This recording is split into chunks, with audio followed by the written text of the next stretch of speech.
You're listening to Sox in the Basement, a production of the Broadcast Basement Limited, where every show is 30 minutes of good and comes from a basement bar on the south side of Chicago. Pull up a stool, pour a cold one, and join us right now for Sox in the Basement. Heard everywhere podcasts can be found, and always at soxinthebasement.com.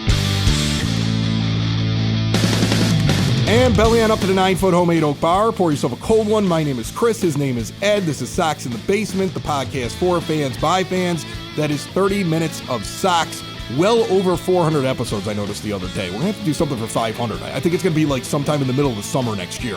But I couldn't believe that when I saw it, Ed. Absolutely incredible how long. A show that honestly I started just because I was like, well, I don't remember how to put podcasts together. And I was starting the Broadcast Basement On Demand radio network, and the idea was all these little podcasts that cover like suburban villages and areas around the South Side, because like it's almost like small town radio on the South Side. And I'm a Sox fan, and I was like, well, I'll experiment with the White Sox show because I don't think that anybody will listen to me. And now we're plotting our 500th episode where I think. Does Paul Konerko have to carry us off on his shoulders? He does. It's okay. Actually required by law.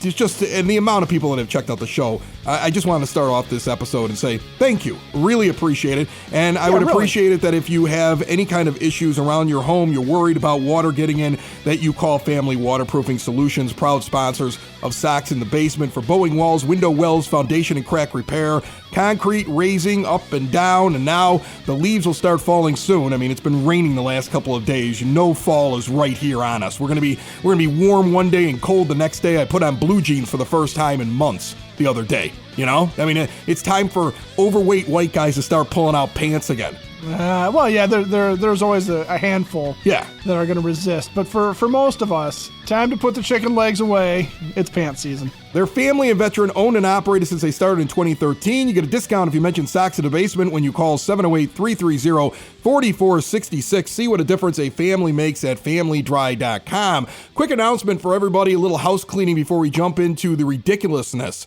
that is Tony La Russa hanging around the team on Sunday and then flying back with them. I think that's the thing that felt ridiculous to me. Like, I understood why he was there on Sunday for Dave Stewart's big day, and he was his manager and the Sox just happened to be in town. I get all that. I even get visiting the team and saying hi to all of them.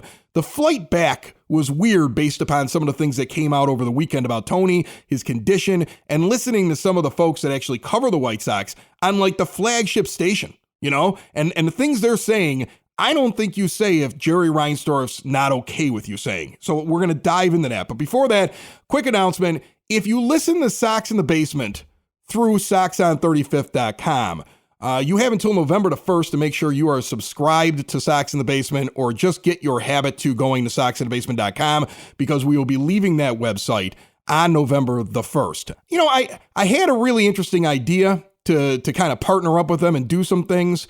I had a lot of positive feelings that it was going to be really big. And then it just got to a point where I realized it wasn't going to be what I thought it was going to be, especially after they found another partner as well that had a television show. So it got to the point where it just wasn't what I thought it was going to be. And, you know, people ask me, are you disappointed? Well, yeah, I'm disappointed. If I was happy, I probably wouldn't have called for termination of the contract at the All-Star break in the middle of the first season we were together. That's all I can say. I could fill an entire show on it, but it's not worth it. I want to talk White Sox and I don't want to talk about it. But I've always been one of those people that you get into a relationship with someone on a personal level. If it isn't working out, I break up.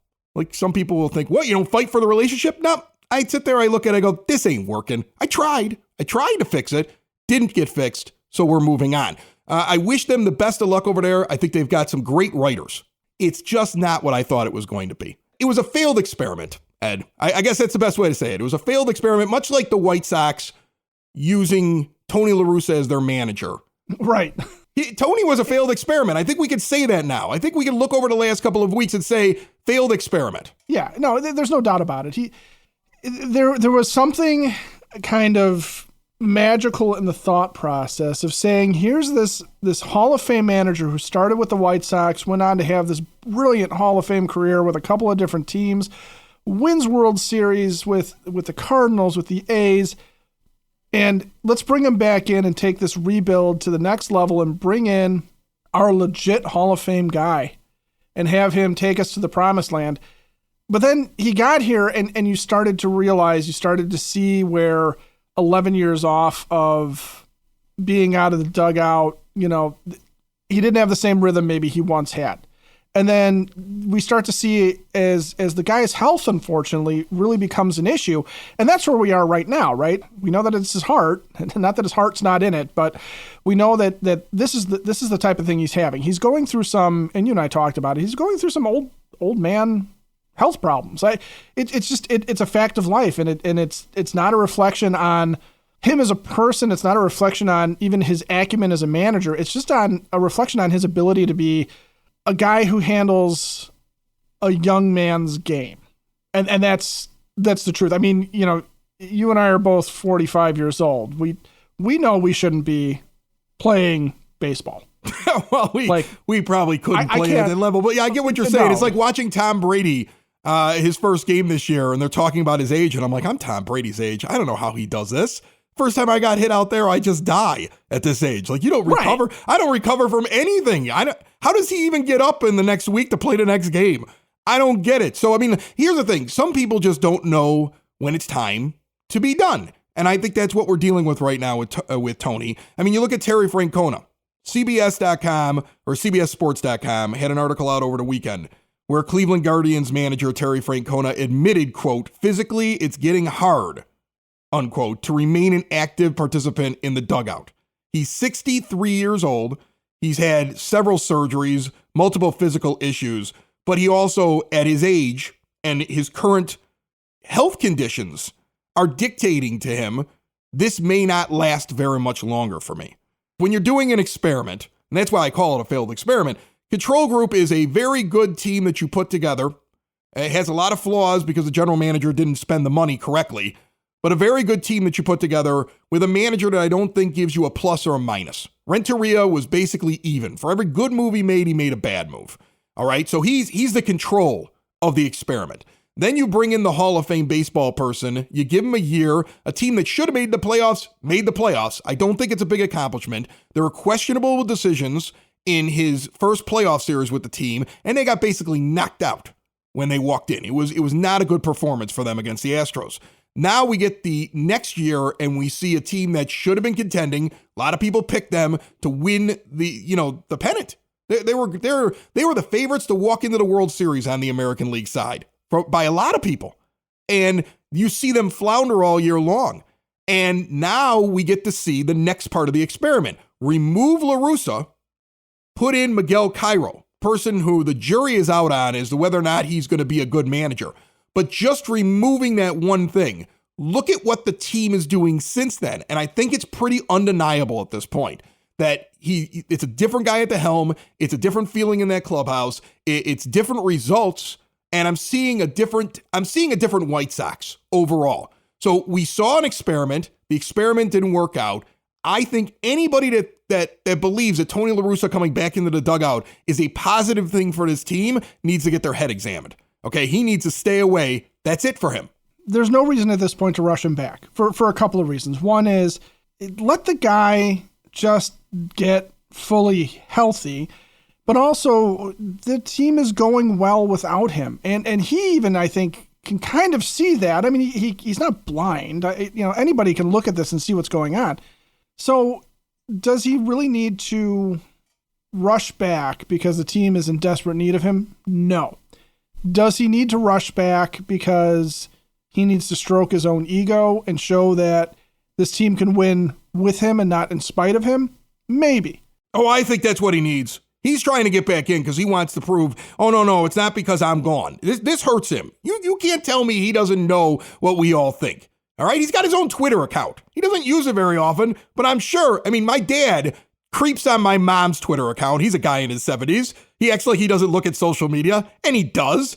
Right. Oh, he knows. Yeah, he just opens up her Facebook account and looks at what everybody's saying. Tony's reading it. He sees when you tag him in things, when you say things detrimental about Tony. He saw it when we were questioning him. Guaranteed. We'd be like, why did you make this move at Tony La Russa? He saw that stuff. So trust me, this guy's got pride. He doesn't get to where he is in life without having a sense of pride. And he needs to get back in his mind to prove all the doubters wrong. Unfortunately, I don't think that, well, actually, fortunately for us, unfortunately for him, I don't think the White Sox are going to let him do it.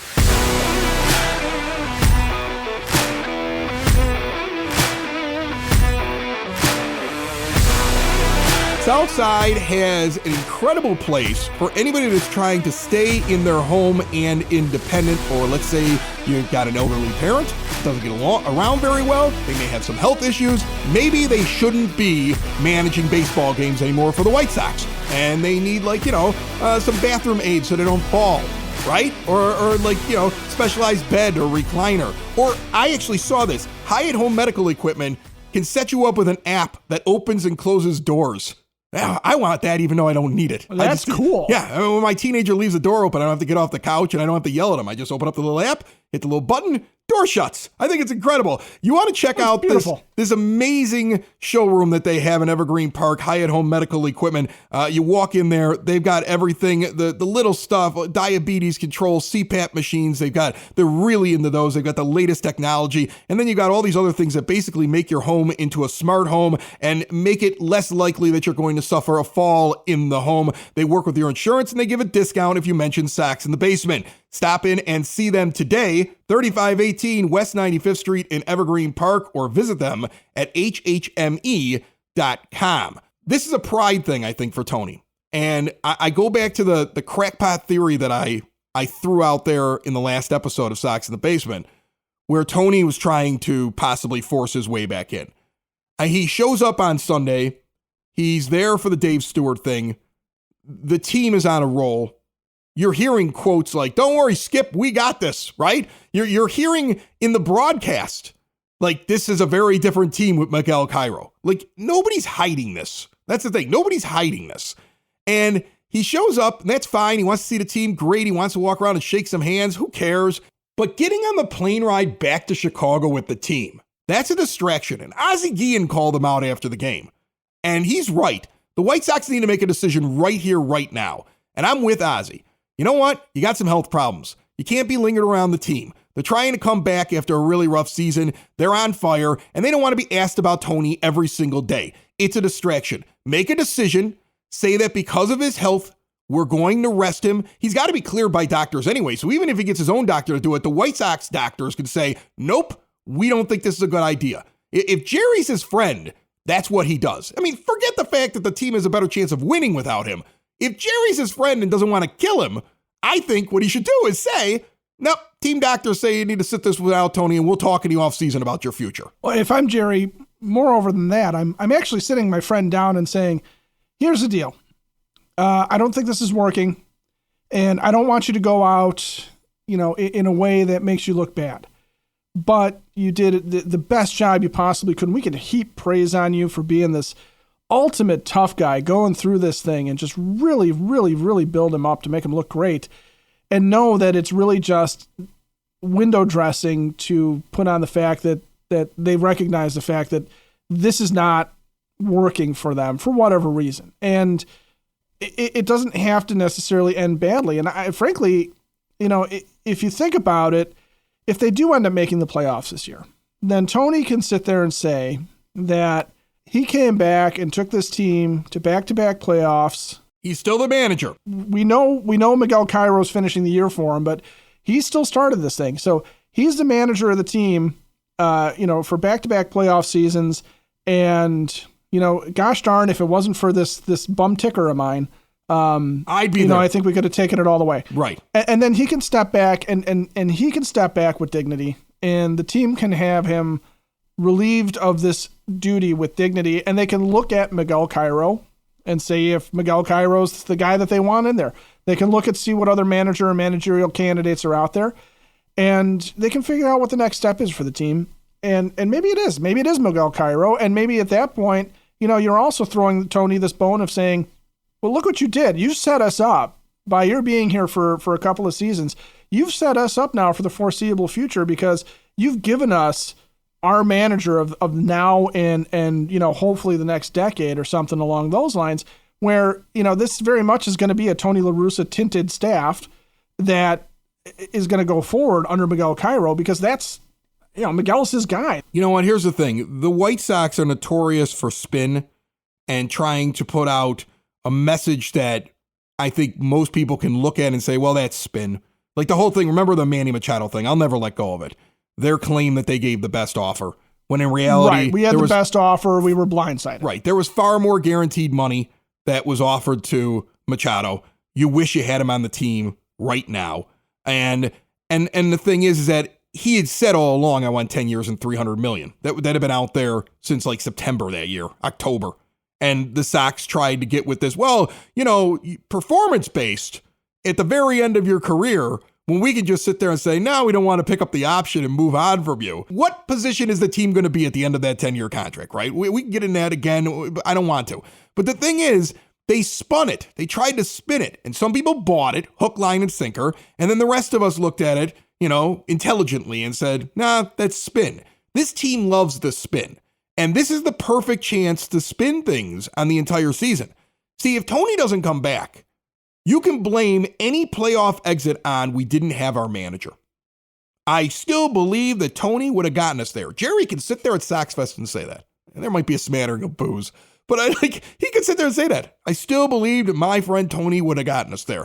Did you see that year when the Cardinals were terrible and he found a way to get them in the postseason and they ran the table? Who knows? If only we would have had Tony, we probably would have won the World Series this year. Now, if they actually win the World Series this year, they get in there, they catch fire. We've seen it happen with teams before, and they go all the way and they win it. It's glorious. Nobody cares at that point. They did it for Tony. Right. You did it for Tony. He could stand there next to the trophy. He could be in the owner's box the entire time. He could stand there next to the trophy afterwards. He can hug everybody. They could put him down as the manager of record, and none of us are going to care because we won the World Series. Like, we'll all joke about it for years, but who cares what us peons think, right? Like, the spin on this is perfect either way. It gives you such a cushion. If you don't make the postseason, you're going to say, look at all the adversity this team had. Yeah, people want to pick on how we allocated the money, and people want to say that we didn't do very well, but we didn't even get a full season of our manager. He got sick. How dare you question us? Like, there's a million ways you could spin this. Tony's thing right now, if he doesn't come back,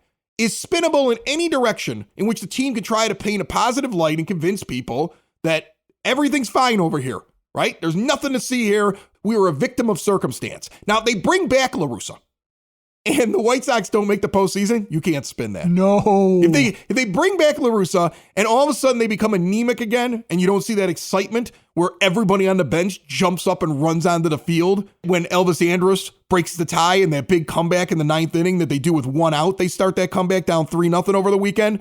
And then they tie it with 2 outs on the bang-bang play at home plate with Engel running like the wind. And then you have Andrus, who's just an absolute star and is making people openly question whether or not you want the better shortstop there for the duration defensively, even when Tim Anderson comes back. Okay? And that's the magic all of a sudden that's happened in the last week and a half of this team, something we could have never imagined. And the life on the bench, all that goes away. You either make it to the postseason and get bounced right away like you did the year before, or you don't make it to the postseason, you can't spin it. And I'm telling you, I think the White Sox spin room knows that. And that's why I don't think he's coming back. And it might get a little ugly with him saying, my doctor say I can come back, but the team won't clear me. But I don't think they're bringing him back. And I'm with Ozzie Guillen. If you know you're not doing it and you know the best thing is to not bring him back, then end it now and stop putting pressure on your players to have to answer questions about Tony La Russa each and every day. Yeah, and that's the other thing too is that there's got to be a stay away. I mean, I will say I think it's circumstantial to sit there and say that the Sunday game they came out, Cueto didn't look right. They kind of came out flat. Larry Garcia's there not catching a pop-up that he probably should have caught. You have all of these hallmarks of the Tony era of a team coming out flat in a big moment. And he's there, right? He's there to celebrate Dave Stewart, and rightfully so. He's around the clubhouse. He's around the team. He flies back with them, and they don't look good. I don't think you can draw that parallel, even though I completely just drew that parallel for you. It wasn't hard. No, it's dangerous. It's dangerous how easy it is to draw that parallel. It fell out of my mouth before I realized I was saying it, folks. But the reality is that you do run the risk now of going back to upsetting it, because there is a certain rhythm and feel to it. And, I don't know if players play tighter around Tony, or they're not as loose, or there's maybe there is some tension there that's unspoken. There could be something that goes on behind the scenes that we're not privy to. But the reality is that, we're also looking at a team that is still somehow in contention here, even though they have a little bit of an issue, I would say, in the loss column. They still very much have a chance, and they're still very much in control of their destiny. But if you have that distraction, if you suddenly have to ask, what's it like to have Tony back? If all of a sudden there is a controversy surrounding the use of Romy Gonzalez versus Larry Garcia, something that you and I talked about, and somewhat jokingly, but the reality is that is true. And when Elvis Andrus is playing really well at shortstop, if Tim Anderson comes back and is not 100%, is he going to be forced into the lineup? Are you going to see something like what we saw with Luis Robert the one day, where he's basically swinging one-handed? But I do agree that the Sox, as a team that knows how to spin these things, as a team that has made a history of really looking not dispassionately at how the fans think, but trying to control the narrative at any cost, whether we can see through them or not, they have a huge opportunity here to let this legend, and Tony La Russa is a legendary baseball manager, let this legend go away from the game with dignity and not have him have the stink of, even if it's not his fault, them coming back from being hot in his absence, narrowing the gap. And then if they come up short, it is totally going to be Tony's fault. It doesn't matter what you and I say. It doesn't matter what anybody around the team says. It doesn't matter how it's spun.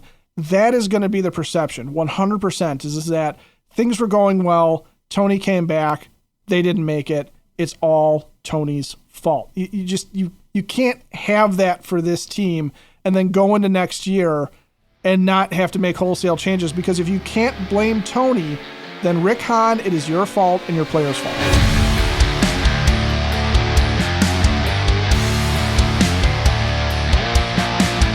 This year, Oktoberfest, Hailstorm Brewing 2-day event. The official brewery of Sox in the Basement on the 24th and 25th has live music all day long, and they also have special food items. It's what you would expect an Oktoberfest to be, but they're throwing in this promotion where if you purchase a Stein for $16, filled up with their Take Me to Your Liter German-style Oktoberfest beer, then you get to fill up this big giant Stein for $5 every time for the rest of the day, and you get to keep it. But they're also doing Das Boot, so you can get yourself a big boot. That's what I'm getting. Okay, because we're gonna be there on Sunday the 25th. Come out and see Sox in the Basement. But if you can't make it on Sunday, get there on Saturday, or just do 2 full days of Oktoberfest. Why not? Okay. Hailstorm Brewing is the official brewery of Sox in the Basement, and they are located in Tinley Park at 8060 186th Street, right off of 80th Avenue, with a highly acclaimed new brewer since the beginning of the year, Will Turner. Check out all that he has there on tap, and they are always partying in that tap room, the outdoor patio, the fire pit outside, the live music on the weekends, the trivia nights, and so much more. Check out all they have to offer at hailstormbrewing.com. I think the most interesting thing about what I'm watching during this Miguel Cairo run is, yes, the team seems more lively. I see more home runs. I see more excitement. I see a team that comes back in games when Tony La Russa used to not try to do that. We all know his style now, right? We've had George Hoffman on, who covered him back in his first run when he came through Chicago, right? He talked about it on this show. Whenever we get one of the older beat reporters that come on this show, they talk about this, right?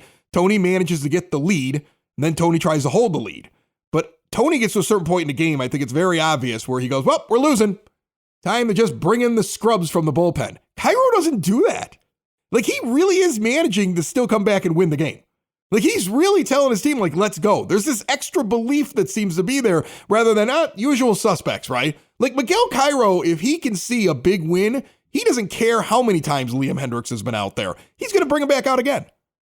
Like, he's managing the team with a sense of urgency that we haven't seen all year long. And I think the players see that. You can't tell me. Think about this at your own job. Anybody listening right now, you know when you're watching an employee who's bad at their job continue to be put in a bad position because the person who's their manager or their boss just doesn't understand that that person's incompetent. We've all had these experiences where we're like, why is that guy in charge of this project? Like, why are we doing this, right? But you sit there, you bite your tongue, and if you're a middle manager, what are you going to do? You tell your subordinates, hey man, I'm with you, right? It happens a lot in police departments. I was a 911 dispatcher, okay? Guy who was in charge of my 911 center. Whew. Sometimes I just had to roll my eyes, and they would look at me, and they'd be like, what are we doing here? I'm like, I don't know. I'm not the boss. I agree with you. He is what he is, right? Now, if all of a sudden that boss wasn't there, though, and you got to slide into the role, you'd know what you would do differently. And that's what we're getting from Miguel Cairo. We're getting a guy who sat on the bench for a year and a half and said, what the hell are we doing? Why is Larry Garcia in center field? And why is he so shallow? He's not an outfielder. Like, nobody's really nailed that when they're trying to figure out the actual impact of Cairo. What Cairo is the guy who's been sitting there going, what the hell are we doing here? But he can't do anything about it, right? He could try to advise Tony, but Tony's the boss. So now Tony's gone and he gets to do the things that have been driving him nuts over the last year and a half. Like, why don't we do this? Why don't we do that? Why are we still banging our head against the wall with this guy getting more playing time? And why are we over resting these guys? And why, I would totally make this one change in my lineup. That's what the impact is. It doesn't mean that he is a Hall of Fame manager. It doesn't mean that he will ever come close to the accomplishments of Tony La Russa, but he's a middle manager who's watching it. And you can't tell me the players don't notice that stuff too. You can't tell me players aren't sitting there going, why am I on the bench again? Right? Well, I'm better than this guy that Tony keeps throwing out there. And so I think that's what the impact is. They're not going to tell you that. They're never going to say that to a beat reporter. They're not going to sow that kind of discontent. That's the kind of stuff that's going to come out later, right? Like when you get an interview with them years later and they're away from this team, right? And they feel comfortable making a joke about it at an event. And then they go, yeah, we didn't know what the heck Tony was doing, right? You'll get that later on. I guarantee it. Like, I don't think any of these guys are coming on in the offseason as like a contestant for the $1,000 guest bounty and telling me the actual truth of what happened. This may take a couple of years. I don't know, maybe they will. We're bringing it back for another year. You might have heard about it. You might have participated in it last year. You might have said, man, I know someone. Any interesting guest that you would love to hear us interview on Sox in the Basement can be the grand prize winner in our $1,000 guest bounty. If you set up the interview and at the end of the year, the fans vote it was the best one of the offseason, you win $1,000. All you have to do is go to soxinthebasement.com and reach out to us through the website. You can leave a voicemail. You can send us a message. Hit us up on social media. I am fine with you starting to set that up right now, even though the season has not ended. Because when the season is over, I want to line up these guests just like we did last year.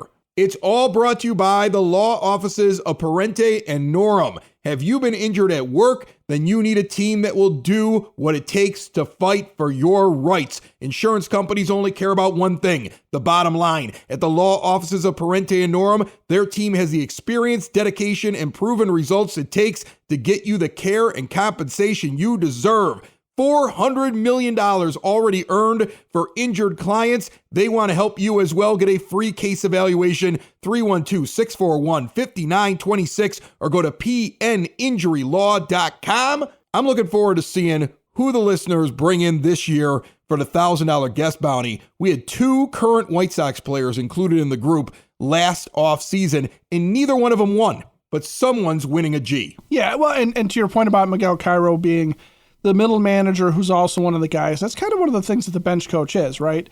Is that they're not the manager, but they're the middle manager. Usually they are the go-between between the players and the manager. And Cairo is, I'm certain, playing out some of the things that he wants to do. Now, he's also, perhaps looking at this with more intensity because he realizes where the team is and what the team has the opportunity to do here in spite of itself. But I would also, I would tend to agree with you that Miguel Cairo is looking at this and is just doing things the way that he wants to do them. And it probably does include some things that he saw Tony doing that were driving him nuts. And, among them, playing the hot hand and not sitting guys down just to sit guys down. It's not even about the decisions that are made so much as you saw a White Sox team that had a very low energy manager. And words can only take you so far. If Miguel Cairo is there, happy, jumping around, he's with these guys, he's one of them, they're feeding off of that. It's a younger man's game, and Miguel Cairo is just a younger man. Sox in the basement. Socks in the basement. Socks in the basement. Socks in the Basement. Heard everywhere podcasts can be found, and always on socksinthebasement.com.